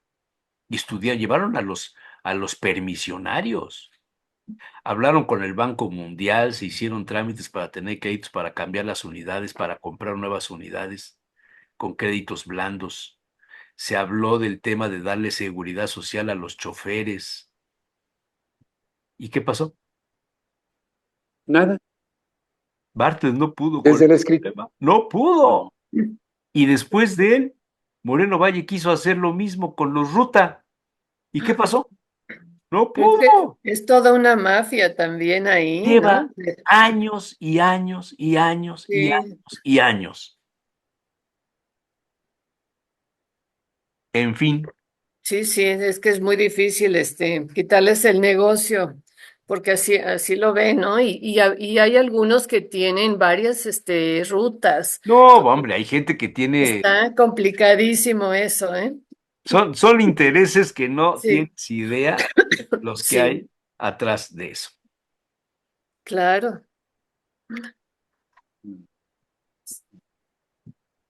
Pues yo digo que los Uber son buenos, ¿no? El transporte del Uber. Pues Son mira, buenas yo unidades. últimamente, como ya no tengo coche, porque ya tomé la sabia decisión de no cambiar baterías cada X tiempo por no usar los coches, pues Ya. dije, ¿para qué tengo coche si no lo uso? ¿Y los De vendiste? repente ¿Lo me, vendiste? de repente me sale ahí como que, ay, voy a comprar ahí alguna cosa ahí nada más como para dar la vuelta los domingos. Y luego me quedo pensando, pero si está todas las calles, todas están, y luego, Horrible. pues a mí lo que me gusta es caminar. Entonces yo el coche realmente ya no lo uso. Que tengo que ir a alguna parte, que a consulta con el médico o a una comida, una reunión, siempre tengo suerte que o pasan por mí o cojo el Didi o el Uber y me lleva y me Ujú, trae sin ningún problema. claro. Dicen los Hay conocedores, personas que viven con la necesidad inherente de tener un automóvil. Esto es clarísimo. sí, sí, tienes que medir el costo, ¿no? ¿Qué te Claro. conviene más, invertir o no invertir? Dicen los conocedores, los que tienen mucho dinero, que no es bueno invertir en propiedades, porque es un Por dinero supuesto, parado. Lo mejor es rentar. cuando Lo mejor tienes es la rentar. habilidad de manejar el dinero, cuando no, Sí, pues no. cuando no. Claro, No tienes esa claro. habilidad, pues nomás Sí, no no. forma, man. No, pero queremos poseer todo. Tengo la mejor casa, tengo el mejor coche, que me vean que ando bien vestido, último modelo en carro. O sea, ando bien. Ese es poder, tener potencia. Pero los que saben administrar el dinero dicen, no, yo todo lo rento. ¿Sí? ¿Yo para qué compro computadoras si las puedo rentar?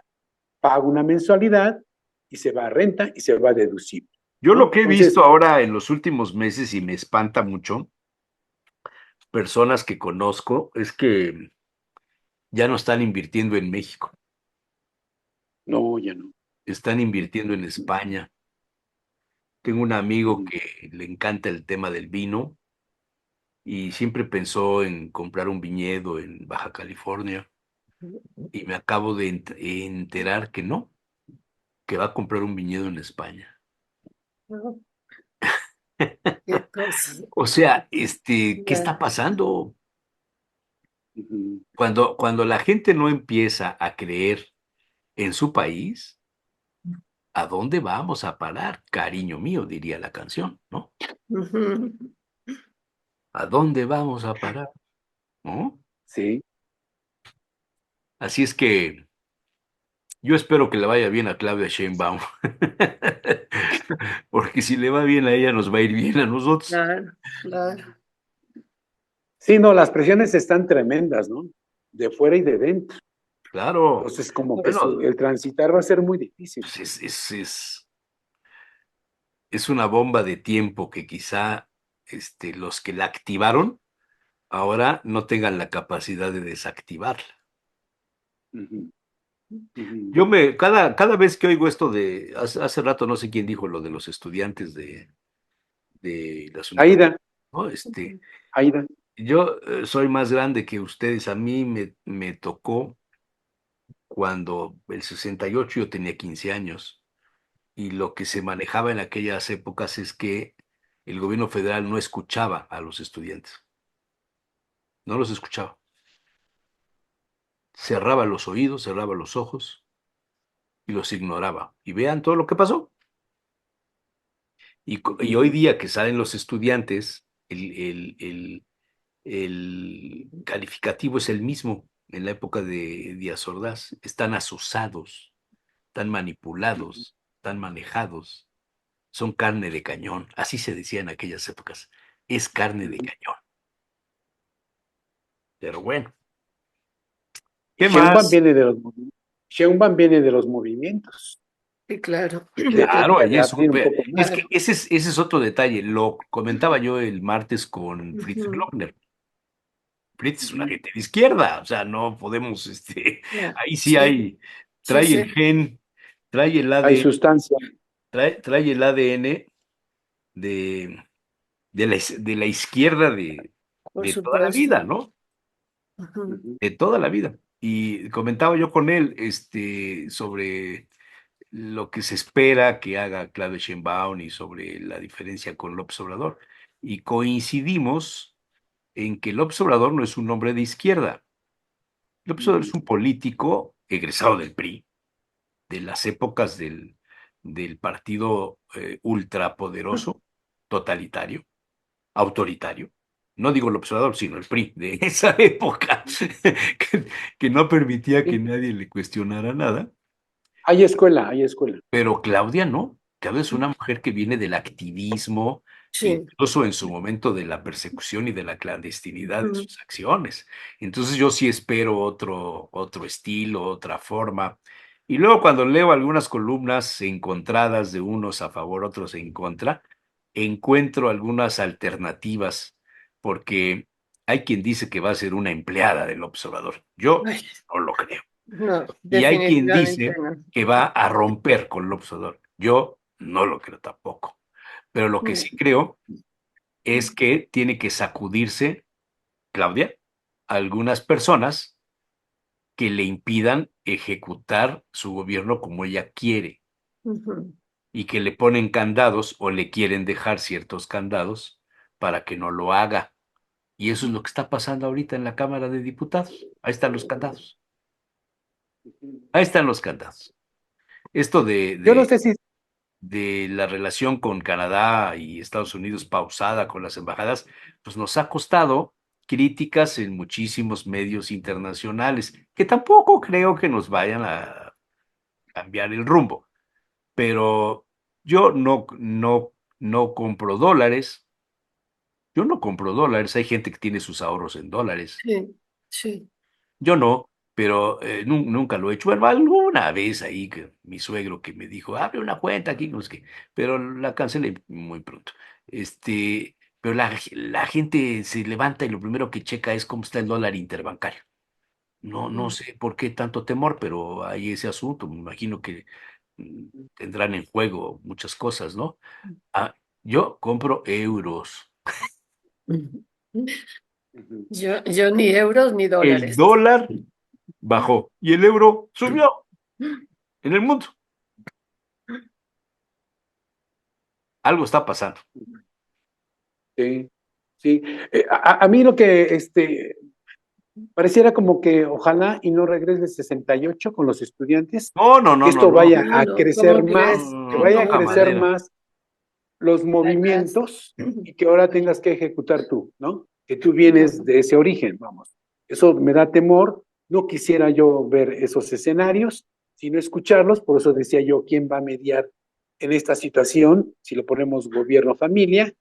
Y también, por otro lado, leía yo que Andrés Manuel López Obrador tiene todo el poder sobre el Congreso, ha puesto a personas sumamente importantes para que ellos decidan y quitarle el poder a Sheinbaum sobre el Congreso y él seguirlo manteniendo por el resto del tiempo. También he visto que al tercer año de una gestión gubernamental hay cambios donde, ok, entraste, por presiones los 3 primeros años y después lo va cambiando el presidente, ¿no? El que está en turno. Entonces son movimientos que hay que sortear y que no es nada fácil. Es nadar entre tiburones y que a mí no me gustaría estar ahí. Que por cierto hay una serie que se llama Nadando entre tiburones. ¿Así? Sí. Buenísima. ¿A poco? Está solamente la primera temporada, pero es verdaderamente impresionante lo que sucede en el mundo de la cinematografía. Se llama Nadando en tiburones. A ver, Les voy a poner ya casi como para terminar, pero es un tema que se me ocurre que merece el comentario. Miren ustedes a esta mujer que tiene 60 años, se llama Ellie Macpherson, la supermodelo Ellie Macpherson, 60 años. Órale, Impresionante, impresionante, a los impresionante. 60 años, a los 60 años. Pues vean, revela que tiene cáncer de mama y se opone a tratarse con quimioterapia. Ellie Macpherson desoye el consejo de 32 médicos y de parte de su familia. La modelo y actriz australiana ha elegido un enfoque holístico para tratar la enfermedad que padece desde hace 7 años, según cuenta en sus memorias. Fue lo más difícil que he hecho en mi vida. ¿Cómo ven? Desechar el consejo de 32 médicos, aparte de su familia, y la señora se va por el tema holístico. Me quedé pensando, tiene en su perfil 745,000 seguidores. 745,000 seguidores. ¿Cuál es la influencia que genera una modelo, una actriz como ella, sobre 745,000 seguidores, que no sé cuántos de ellos tengan cáncer, cuando Que le van dice, a hacer caso. no acepto esto y se van a dejar influenciar por el Sí, tema de del tratamiento holístico? ¿Qué piensan de esto? sí, pues, va a tener mucha Aida ya, influencia. Ujú. Aida ya había comentado este tema semanas anteriores, el que tú decides cómo morir No, no, pero y que esta no es la eutanasia. en concreto. No, sí, sí, sí, pero ella ya le había tocado, Aida, sobre este tema de que tú decides cómo morir, si recibes tratamiento o no tratamiento. Ya la habíamos tratado y yo creo que es parte de esto que estamos viendo, que nos estás mostrando, ¿no? De cómo quiero morir y yo soy quien decide si utilizamos algo artificial o no, o me voy por lo natural o lo Sí, hecho. pero, o Entonces, sea, es parte de... tendrán un elemento, fíjate bien lo que voy a preguntar, o no sé si lo voy a plantear correctamente. ¿Tendrán un elemento quienes toman estas decisiones de optar por los métodos holísticos o por los métodos, no sé si llamarles naturales o cómo se les puede llamar, y no la medicina Alternativos, y la digamos. terapia? Ajá. Ujú. Hay una razón de peso, o sea, ¿se dan casos de personas que se hayan curado con métodos de este tipo? Yo tuve un caso muy cercano de un amigo queridísimo que murió de cáncer en el hígado, en consecuencia de un golpe que se dio cuando era muy joven, y parece que ahí le generó una serie de problemas. O sea, se enterró un fierro en un accidente y murió de cáncer en el hígado. Y cuando se lo descubrieron, se fue a las mejores clínicas en Estados Unidos, a los hospitales, consultó, tenía dinero, consultó todo lo que pudo hacer y llegó a la conclusión, y me lo confesó en una comida. ¿Sabes qué? Ya me dieron veneno de víboras, ya me metieron veneno de abejas, ya me metieron veneno de alacranes, ya me llevaron a tomar la pócima de no sé qué, de quién sabe cuánto. Ya estoy resignado a que nada de eso, me voy a ir por la parte naturista hasta donde mi cuerpo aguante. Hicimos una comida de despedida con él, 3 amigos, y él, ya era una calavera, ya era una calavera, impresionante. Y después de ser un hombre muy fuerte, muy, muy, eh, la cara, semblante, todo, fumaba puro, etcétera, a ser una persona que se secó totalmente y murió en paz, en calma con él mismo y con la decisión que él tomó. Pero ninguno de los sistemas o los métodos o las medicinas alternativas que usó le dio un resultado. Oye, ¿y cuánta gente conocemos que usando todas las quimioterapias, todas esas cosas, No lo logra. tampoco les da resultado? Tengo un amigo que le dio cáncer hace 6, 7 años, le quitaron 3/4 partes o medio estómago le quitaron, cáncer en el estómago. Come poquito, pero come. Bebe poquito, pero bebe. Se toma su mezcal poquito, pero se lo toma. De repente está que se lo lleva el tren porque las quimioterapias le cuestan una borrada de dinero ya el seguro ya no le da para pagar tanto, y me dice, ya me quiero morir. Le digo, estás loco, eso lo llevas diciendo 6 años. 6 años llevas diciendo me quiero morir, y sigue vivo. ¿Cómo ves? Sí, el problema que yo le Sí, veo sí. es toda la influencia que va a tener en los Eso, la seguidores influencia. en los seguidores que tiene, porque pues ella tiene toda la libertad de decidir el tratamiento que ella quiera, ¿no?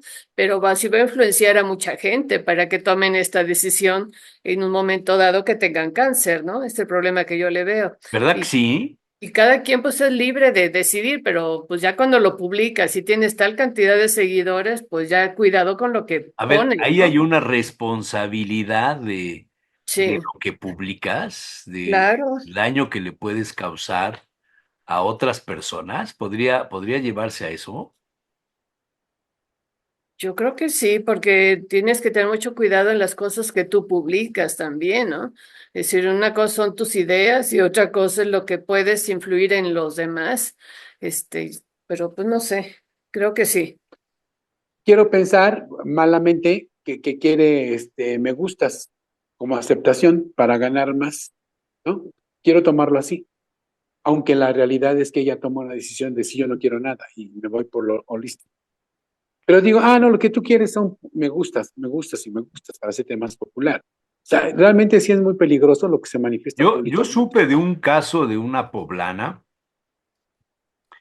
la conocí, la traté muchos años, trabajaba en la UTLA, que tenía cáncer y no le dijo a su familia nunca nada. Y lo soportó así durante muchos años. Viajaba, subía, bajaba, etcétera, con su marido, sus hijos, y nunca les dijo nada.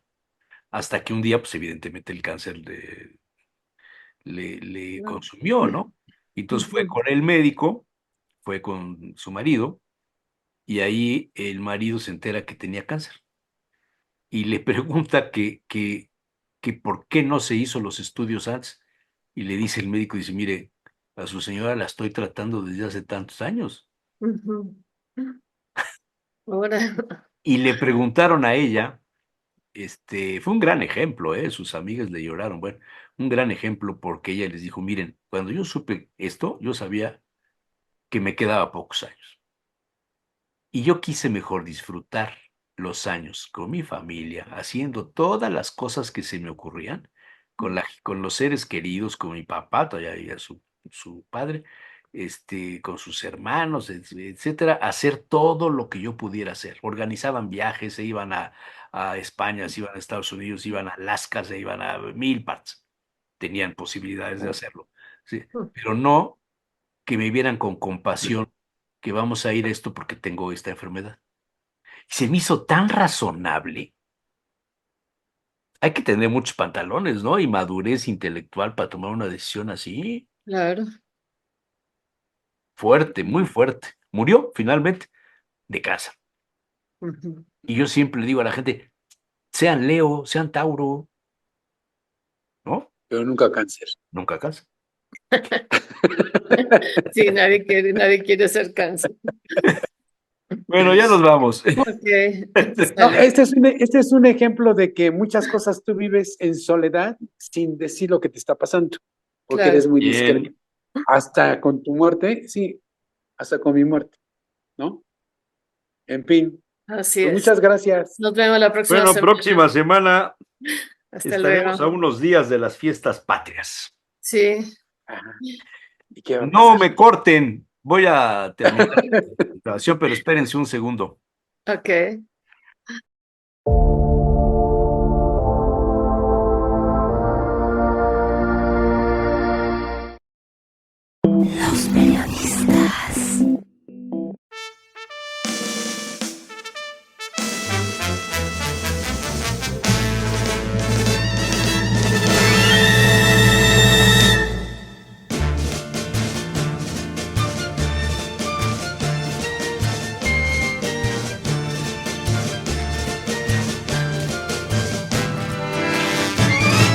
Llegado el mes de septiembre, las calles de la ciudad, incluso algunos comercios, presumen de los colores patrios en iluminaciones, bandas largas con los colores verde, blanco y colorado.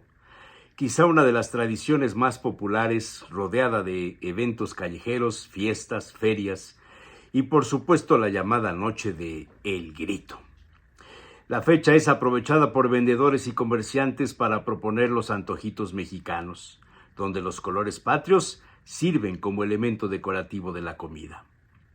¿Quién no recuerda, decía Salacaín al grupo en la mesa aquella tarde mientras saboreaban un chile atole cuyo consumo era característico en días lluviosos, la caminata al Zócalo para escuchar el grito de independencia y el posterior consumo de tacos dorados con salsa verde o roja y crema blanca, el pozole, las chalupas o las pelonas rellenas de carne deshebrada y completadas con las salsas y la crema y algunas veces la lechuga, las tostadas y el chile atole? Varios amigos saborearon y aportaron recuerdos de esos zaguanes en el centro histórico o en la entrada de los atrios de las iglesias donde se ponían las vendedoras de los llamados antojitos mexicanos. Pero esta costumbre nos viene, dijo el aventurero, de los tiempos de don Porfirio, no tanto de las fechas cuando el cura Hidalgo y Costilla se levantó en armas en el pueblo de Dolores la madrugada del 16 de septiembre. Salacaín trajo a la mesa una cita de la historiadora especializada en gastronomía, Guadalupe Pérez San Vicente, quien escribió: con Iturbide se consuma la independencia. La comida sazona en efímera calma, se disfruta sobre albos manteles deshilados. La cristalería imperial aparece grabada en oro, el derroche en las mesas se agudiza, predomina la cocina española y fugazmente la michoacana. Puebla agasaja a Iturbide con su cumbre novohispana, el mole poblano, y con una nueva creación a la gloria de San Agustín, los chiles en nogada. Ellos retratan la bandera mexicana. Esmaltado con granos rubí, traslúcidos y brillantes, un albo manto de nuez, casi armiño, cubre apenas el verde intenso de los chiles. Al morderlos, surge toda la esplendidez barroca del picadillo, envuelta en la pulpa carnosa de los chiles, el perfume suave de la nuez y el sabor agridulce que encierra como una cápsula intacta cada grano de granada. Curiosa descripción de doña Guadalupe, quien deja en evidencia la receta conocida en la Ciudad de México donde el chile no era rebozado, pero no deja de ser atractiva la descripción. Pero la fiesta del grito es más popular, es derivada sin duda del movimiento de la Revolución Mexicana. Paco Ignacio Taibo I, el padre, dio cuenta de algunos hechos gastronómicos en su libro Encuentro de dos fogones. Y dice: la fidelidad de la mujer mexicana a su hombre, aún más que a sus principios, fue esencial en el mantenimiento de las fuerzas revolucionarias, en su mayor parte sin un sistema eficaz de distribución de alimentos a las tropas. Las soldaderas avanzaban o retrocedían según la suerte de los combates, y apenas llegaba la tarde y una cierta paz, interrumpía la lucha, organizaba su fuego y ponía a cocer los frijoles y palmeaba afanosamente las tortillas, procurándose agua donde la encontrara. Una de las amigas describió la escena de la soldadera envuelta en un rebozo cargando el chiquihuite. Y no solo eso, atajó el aventurero, el rebozo lo mismo vestía, cubría, ayudaba a cargar alimentos y a los chamacos recién nacidos. Y entonces la cháchara tomó otro rumbo. ¿De dónde salió el rebozo?, preguntaron. Fray Diego Durán, historiador dominico, cita al rebozo en 1572 en su Historia de las Indias de Nueva España e Islas de Tierra Firme, y se refiere a él como una prenda usada por las mujeres mestizas para cubrirse al entrar al templo, de donde se relaciona su origen con los mantones y las mantillas. Algunos autores identifican al rebozo como una adaptación de la toca corta de las mujeres andaluzas llamada mantilla, y otros a una copia de los chales hindúes o persas llegados a la Nueva España con el comercio del galeón de Manila. Pero hay un autor, visitante por cierto de Puebla en el siglo XVII, Thomas Gage, quien escribió un nuevo estudio de las Indias Occidentales en 1648. Y al hablar de la forma como vestían las damas de esa época, Thomas Gage escribe: cúbrense el pecho con una pañoleta muy fina que se prenden en lo alto del cuello a guisa de rebocillo, y cuando salen de casa añaden a su atavío una mantilla de linón o de cambray, orlada por una randa muy ancha de encajes. Algunas las llevan en los hombros, otras en la cabeza, pero todas cuidan de que no se les pase de la cintura y les impida lucir el talle y la cadera. Ya en el siglo XVIII, el virrey Juan Vicente de Güemes Pacheco de Padilla, segundo conde de Revillagigedo, dejó a su sucesor, el marqués de Branciforte, una instrucción escrita. En Puebla hay más de 200 talleres de paños de rebozo, cotonías, mantos y otros tejidos finos de algodón y de seda. El mensaje estaba relacionado con el interés de la corona española de prohibir la producción de este tipo de prendas para privilegiar las importaciones ibéricas.